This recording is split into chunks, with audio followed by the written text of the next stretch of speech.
नमस्कार साथियों, स्वागत है आप सभी का एक बार फिर से। फाइनली दोस्तों बात करने वाले हैं बीएसएफ एससीएम के अंदर निकली नई भर्ती के बारे में।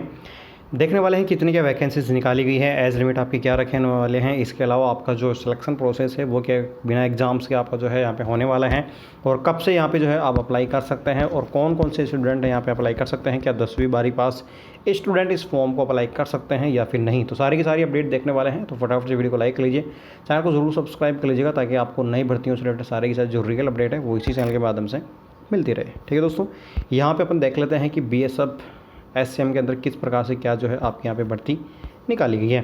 सबसे पहले बात कर लेते हैं इसके ओवरव्यू के बारे में। तो यहाँ पे आप देख सकते हैं बॉर्डर सिक्योरिटी फोर्स यानी बीएसएफ की तरफ से हेड कांस्टेबल मिनिस्ट्रियल और एएसआई स्टेनोग्राफर की जो नई भर्तियां हैं वो यहाँ पे निकाल चुकी हैं। एडवर्टाइजमेंट यहाँ पे आपका जो रिलीज है वो हो चुका है, यानी कि टोटल आपकी 1526 वैकेंसीज निकाली गई हैं।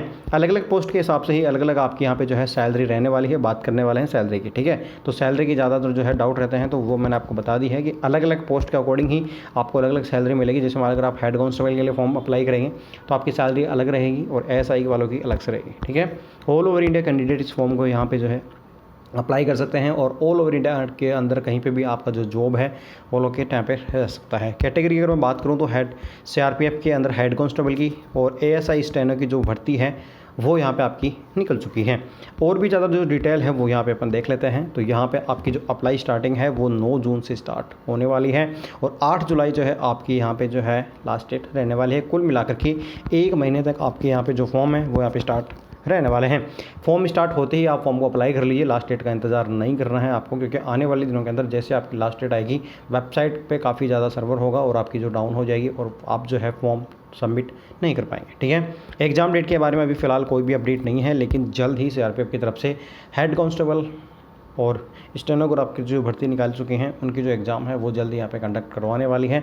और एप्लीकेशन फ़ीस की अगर मैं बात करूँ तो जनरल ओबीसी ईडब्ल्यूएस के लिए 200 रुपये का यहाँ पे जो है आपका चालान रहने वाला है। इसके अलावा SC ST ESM से अगर आप हैं तो आपका यहाँ पे 0 रुपये का चालान है, यानी कि ये जो कैटेगरी वाले स्टूडेंट हैं ये अपने बिना चालान के फॉर्म भर सकते हैं। अगर आपके घर में नेट बैंकिंग है और ऑनलाइन किसी भी माध्यम से अगर आप चालान कटवा सकते हैं तो आप घर से भी फॉर्म सबमिट कर सकते हैं। अगर आपके पास में किसी भी प्रकार की दिक्कतें हैं, अगर आपके पास में सारी सुविधाएं नहीं हैं, तो आप नज़दीकी मित्र सेवा पे भी जाके आप अपना फॉर्म सबमिट करवा सकते हैं।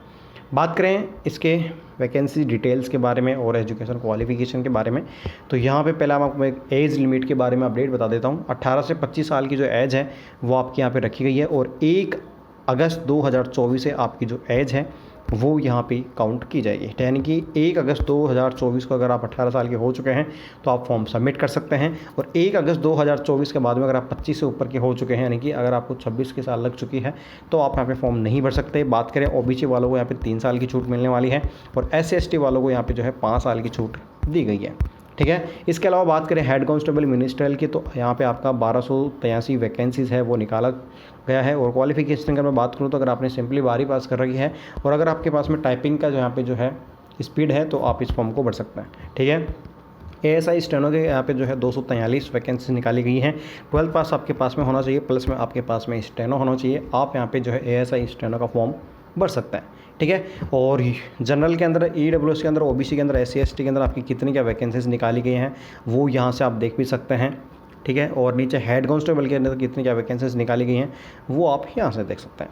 बात करें सिलेक्शन प्रोसेस की, तो यहाँ पे सबसे पहले आपका रिटर्न एग्जाम्स होगा, उसके बाद में आपका फिजिकल होगा, स्किल टेस्ट होगा। अगर आपने हेड कांस्टेबल से भरा है तो आपका टाइपिंग टेस्ट हो जाएगा, अगर आपने स्टेनो से भरा है तो आपका स्टेनो टेस्ट हो जाएगा, ठीक है। उसके बाद में आपका डॉक्यूमेंट वेरिफिकेशन है, और लास्ट एंड फाइनल आपका मेडिकल एग्जाम जो है यहाँ पे होने वाला है। 5 स्टेज के अंदर आपका जो सिलेक्शन प्रोसेस है वो यहाँ पे रखा गया है। इसके बाद में बात करें एग्जाम पैटर्न की, तो यहाँ पे आपको हिंदी या फिर इंग्लिश, इन दोनों में से एक लैंग्वेज आपको सेलेक्ट करनी होगी।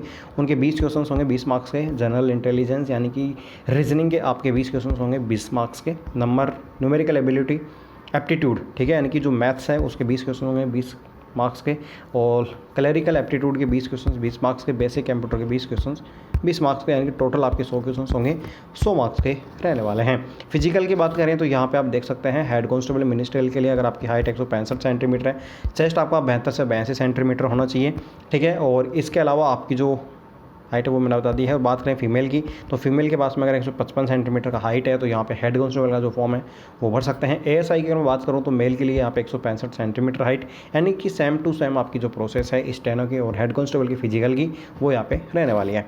बात करें यहाँ पे जो है आपको किस प्रकार से फॉर्म भरना है, किस प्रकार से क्या कुछ करना है, तो वो आने वाले दिनों के अंदर जैसे ही आपके फॉर्म स्टार्ट होंगे अपडेट आपको यहाँ पे इसी चैनल के माध्यम से देखने को मिल सकेगा। अगर आपको शॉर्ट नोटिस चाहिए, आपको जो है नोटिफिकेशन चाहिए, ठीक है, तो आप जो है कमेंट बॉक्स के माध्यम से हमें पूछ भी सकते हैं कि हमारे को शॉर्ट नोटिस चाहिए। हमारी टीम की तरफ से आपको जो शॉर्ट नोटिस है वो यहाँ पे आपको देखने को मिल सकेगा। इन्फॉर्मेशन अगर आपको अच्छी लगी हो तो वीडियो को पहले सा लाइक लीजिएगा, वीडियो को अपने दोस्तों परिजनों के साथ ज़्यादा से ज़्यादा शेयर कीजिए ताकि उनको भी नई भर्ती के बारे में पता चल सके। सो गाइस, मिलते हैं नेक्स्ट वीडियो में नई भर्ती की नई अपडेट के साथ। तब तक के लिए धन्यवाद।